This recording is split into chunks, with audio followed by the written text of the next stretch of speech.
Glórias a Deus, aleluias. É o momento da palavra. É o momento da palavra profética. Se liga aí que hoje o missionário Rafael Simões vai estar ministrando essa palavra profética para nós. Fique à vontade, homem de Deus. Glória a Deus. Para mim é um privilégio poder falar da palavra do Senhor, em alguns momentos de forma mais lúdica, nós estávamos aqui, mas sempre ligados na presença do Senhor. Eu sinto Deus aqui neste lugar, creio que você, através do Facebook, do aplicativo, também está sentindo os louvores, atraíram a atenção e a presença do nosso Deus. E durante os últimos dias, desde que nós recebemos esse convite, eu estava pensando sobre o que falar e várias passagens, vários textos da Bíblia vieram à minha mente, mas hoje à tarde o Senhor falou comigo e é sobre esse texto que eu gostaria de compartilhar. Já há alguns dias eu tenho palestrado em algumas igrejas e alguns eventos sobre inteligência emocional à luz da Bíblia. O que a Escritura diz sobre esse novo assunto que está em voga, que muito se fala, inteligência emocional, e eu tenho falado muito a respeito disso, e há uma frase na minha mente que diz, e deve servir para você também: use muito o pouco que você tem. Não importa se aquilo que você tem é pouco, Deus colocou um talento nas tuas mãos, então use-o à exaustão, porque um dia tudo quanto nós fizermos e também não fizermos será questionado e nós prestaremos contas ao Senhor naquele grande dia. E um texto que me vem à memória em relação a isso está lá no livro de 2 Reis, capítulo 13, o profeta Eliseu, que é um dos grandes profetas carismáticos da Bíblia. O profeta carismático é aquele que realiza milagres, sinais e maravilhas, e ele estava para morrer, e o rei Joás de Israel soube disso e foi até aquele homem porque ele sabia que Eliseu era um homem de Deus e o Senhor falava através dele. E Eliseu, ainda enfermo na sua cama, olhou para o rei Joás e disse: abra a janela do Oriente. E o rei abriu e disse: olha, veja aquela aljava cheia de flechas. Essas são as flechas do Senhor Jeová, em cuja mão está a vitória sobre o rei da Síria. E atire-as. E o rei Joás, um homem carnal, pegou aquela aljava cheia de flechas e lançou a primeira, a segunda, mas a fé dele começou a esmorecer, o pouco de fé que aquele homem tinha acabou, e ele lançou mais uma, 3. E o profeta Eliseu olhou para ele e disse: se você tivesse, ó rei, lançado 5 ou 6 flechas, eu teria dado o rei da Síria nas suas mãos.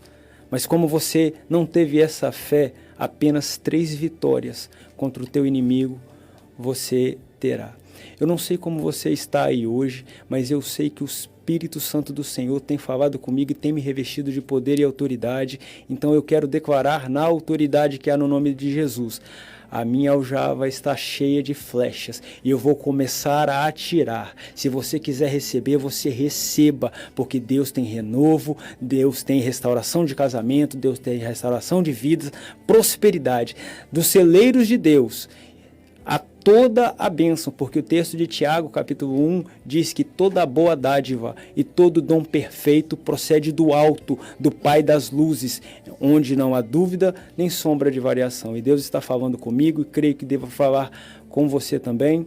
E logo no início, pastor Valtenci, dessa pandemia, o Senhor me deu um texto que foi o mesmo que o pastor Valtenci pregou lá na igreja há algum tempo atrás. Está em Provérbios, no capítulo 4, versículo 23. Diz assim: sobre todas as coisas que tiverdes de guardar, guarda o teu coração, porque dele procedem as fontes da vida. Sobre todas as coisas que tiverdes de guardar, guarda o teu coração, porque dele procedem as fontes da vida. No original hebraico, coração está tratando, hoje, se nós atualizarmos, de mente e emoções, pensamentos e sentimentos. E qual assunto mais importante nos últimos dias para tratar, se não inteligência emocional? Porque nós estamos numa pandemia ímpar, um momento ímpar da história.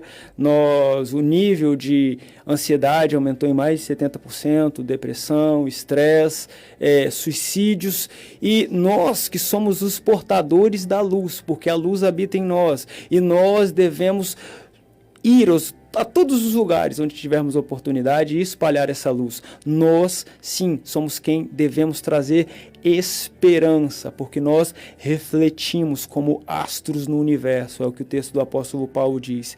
Então, como é que eu guardarei o meu coração? E a Bíblia, ela vai trazendo várias ferramentas, tanto emocionais quanto também espirituais, para que nós guardemos o nosso coração. Lá em Mateus, no capítulo 6, versículo 22, Jesus diz assim: os olhos são as janelas da alma. Portanto, se os teus olhos forem bons, todo o teu corpo terá luz. Porém, se os teus olhos forem maus, todo o teu corpo terá trevas. Então, cuida para que a luz que haja em ti não sejam trevas. Os seus olhos te permitem enxergar a realidade. Só que, mais do que os olhos físicos, nossos olhos também têm condições de fazer uma leitura de percepções. E se você estiver com medo no seu coração, você vai ver aonde há um problema, uma dificuldade. Só que eu te convido nessa hora a parar de olhar com olhos normais, com olhos carnais, mas eu te convido a olhar pelos olhos da fé, porque esta é a vitória que vence o mundo, a nossa fé. Então, aonde todo mundo está vendo dificuldade, eu te convido a ver oportunidades, porque as pessoas que serão promovidas a patamares maiores são aquelas que amam resolver problemas. Então, você que está passando em um problema na sua vida, seja a área que for, se você passa por um problema, é porque Deus sabe que você tem competência para resolvê-lo, e depois de resolvê-lo, você se torna mestre, autoridade na área onde você foi perseguido, onde você foi tentado. Então, a primeira coisa para passar esse momento de dificuldade e sair dessa pandemia melhor do que você entrou é ter bons olhos. Enxergue com os olhos de Jesus Cristo, porque assim você vai conseguir ver vitória, mesmo onde todo mundo vê fracasso. Uma outra coisa que eu te convido a ter é lançar para fora todo o medo, porque a palavra diz lá na primeira carta de João que o verdadeiro amor lança fora todo medo. O apóstolo Paulo diz também que não nos foi dado um espírito de temor, mas foi nos dado um espírito de fortaleza. Então eu te convido agora a convidar o Espírito Santo para habitar no teu coração, porque todo medo tem que sair, porque aonde o maior chega, o menor tem que se retirar, e há poder na presença do nosso Deus. Então que todo medo, que toda a limitação caia por terra. E o Senhor me traz à memória um texto lá de Josué, no capítulo 1, no verso 9. Josué estava para substituir Moisés, e pensa na dificuldade que era para substituir o maior líder que Israel já tivera. E era essa a proposta que Deus tinha para Josué. E Josué estava amedrontado, quem não estaria? Então o Senhor se apresentou a ele e disse: não fui eu quem te chamou, Josué.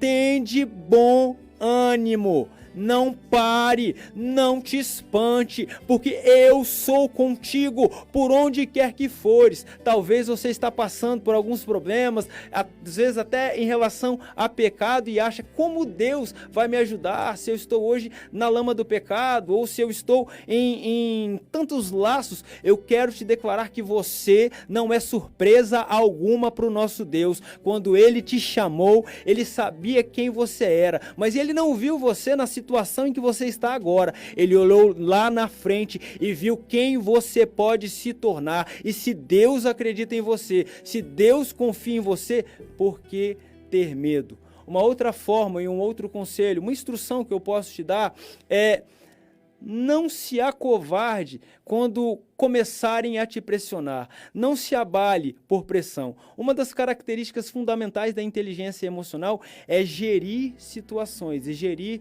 suas próprias emoções. Enquanto o culto estava sendo realizado, porque para mim isso aqui não é um trabalho de rádio, isso é um culto de adoração ao nome do Senhor. Enquanto o culto estava transcorrendo, o Senhor me levou lá atrás na palavra. Lembra?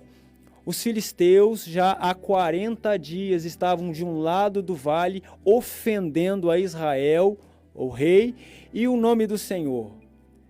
Até que Davi chegou, um jovem menino de pequena estatura, a Bíblia fala de semblante gentil, mas ele ouviu os insultos ao nome do Senhor, ao exército do Deus vivo. E aquilo tomou de ira santa e ele se levantou com uma palavra que eu acho muito forte. Quem é esse incircunciso para afrontar o exército do Deus vivo? E diz a palavra que 2 vezes por dia, pela manhã e à tarde, Golias descia para afrontar. E dizia, não há homem em Israel.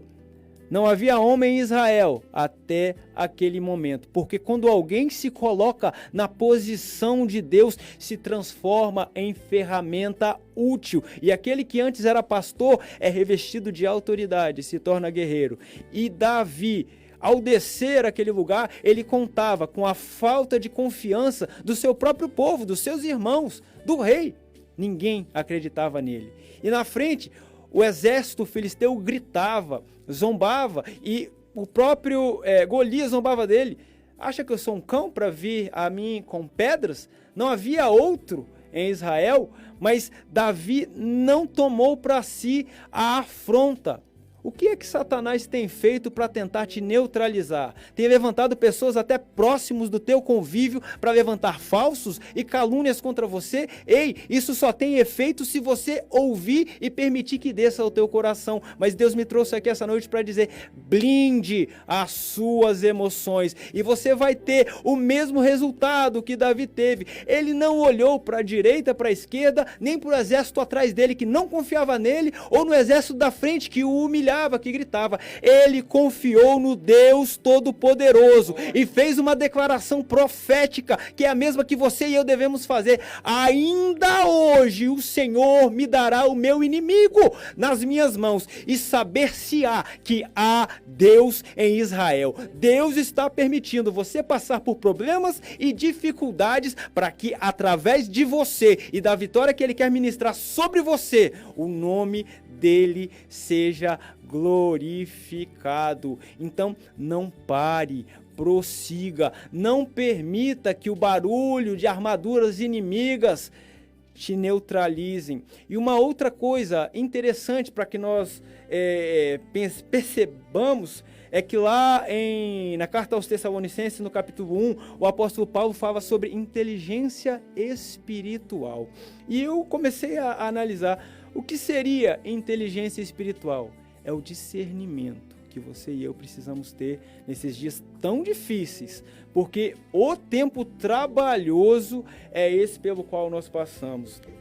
E nós devemos então pedir essa inteligência emocional, porque apesar de grande parte dos nossos problemas serem causados pelas nossas ações ou pelas nossas omissões, ainda assim nós nunca podemos esquecer que por trás de todas as coisas está o nosso adversário, que anda ao nosso derredor, rugindo como um leão. Como? Ele não é leão, é um cão sarnento, mas ele aprendeu a rugir como leão, e muita gente não o encara, não o enfrenta e fica com medo, porque um cão sarnento aprendeu a rugir como leão.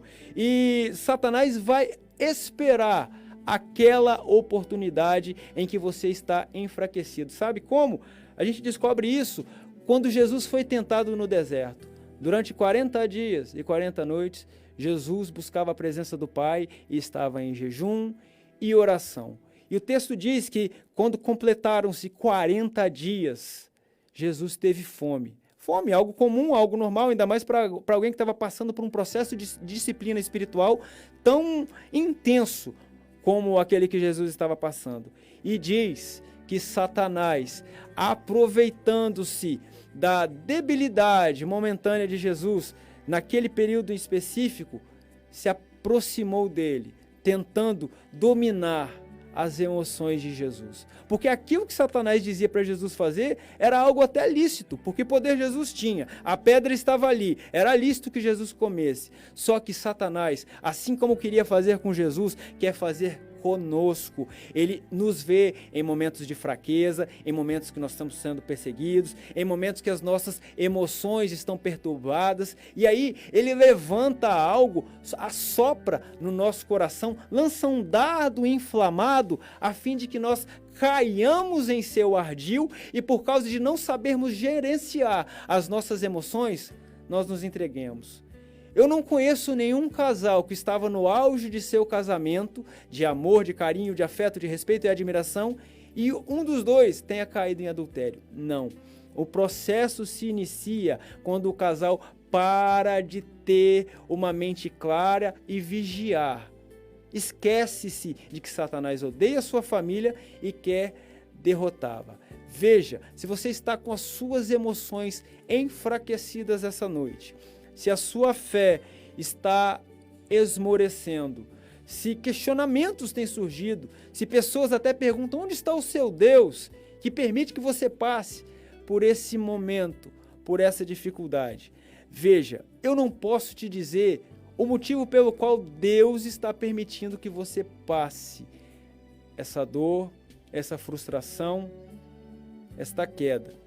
Mas eu sei que todas as coisas que o meu Deus faz são boas, porque a vontade dele é boa, perfeita, agradável. Então eu te convido a, nessa hora, fazer aquilo que o apóstolo Paulo diz, uma metanoia, uma seleção dos pensamentos e sentimentos que estão agora no seu coração. Peça ao Espírito Santo para que te ajude a fazer isso. Talvez você esteja nesta hora em um processo de ansiedade muito grande, como eu passei há alguns anos atrás. Eu agradeço alguém em público agora aqui, a minha tia Márcia. Ela me deu uma palavra há muitos anos atrás. Ela me disse assim: Rafael, se você se deixar dominar pelo medo, nunca mais você vai sair desse espiral de ansiedade. E aquilo foi muito profundo para mim e eu entendi que eu deveria enfrentar todo o meu problema, porque senão eu me tornaria servo, porque ele seria maior do que eu, caso eu permitisse. E o que é ansiedade?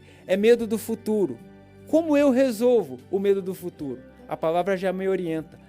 Lançando sobre ele toda a vossa ansiedade, porque ele tem cuidado de vós. E o apóstolo Paulo também diz: não andeis ansiosos com coisa alguma. Jesus diz que não andeis ansiosos com coisa alguma, mas o apóstolo Paulo diz assim que em tudo as nossas petições sejam conhecidas de Deus através de oração e súplica no Espírito. E olha o que acontece quando nós confiamos e depositamos a nossa ansiedade no Senhor.